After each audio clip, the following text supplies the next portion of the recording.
metaphors take us to the heart of psychotherapeutic process, and also metaphors are embedded in all our psychological theories about psychotherapeutic process. So maybe metaphors quite important.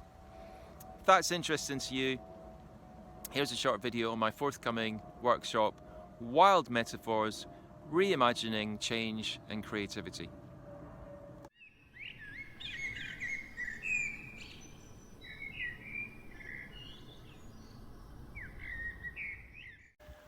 Metaphor is an imaginative leap from the known into the mysterious and strange.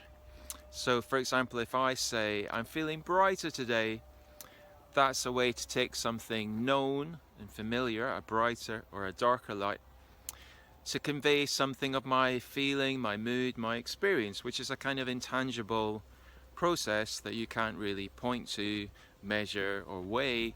But metaphor allows us to picture, imagine and convey that to others.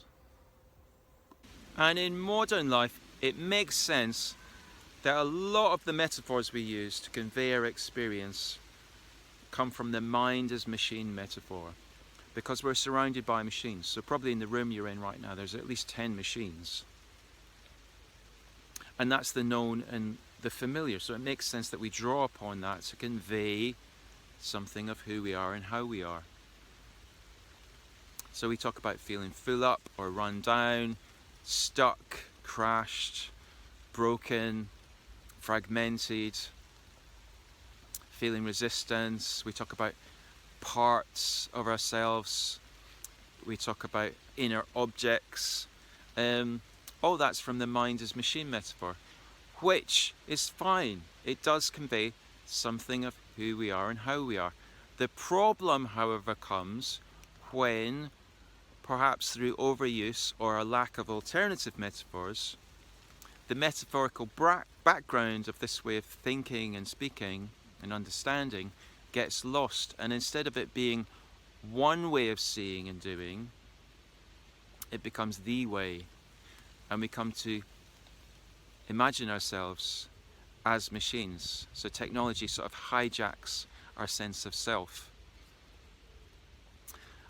and that can put quite a lot of pressure on us to produce, as therapists or clients, a predictable, linear, deterministic progress, because human change and transformation is not the same as building a car. It is not a mechanical transformation.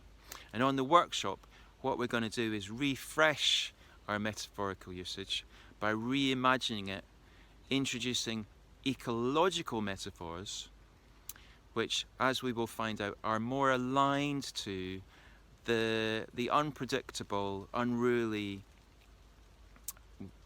and strange and mysterious happenings that most often lead to transformation and healing. Okay, that's enough for now. If that's of interest to you, do come along, 22nd September, online with the Psychosynthesis Trust. Be very happy to meet you in the Zoom, and we'll take all this further. Okay, so take care. Thanks for watching. Bye-bye.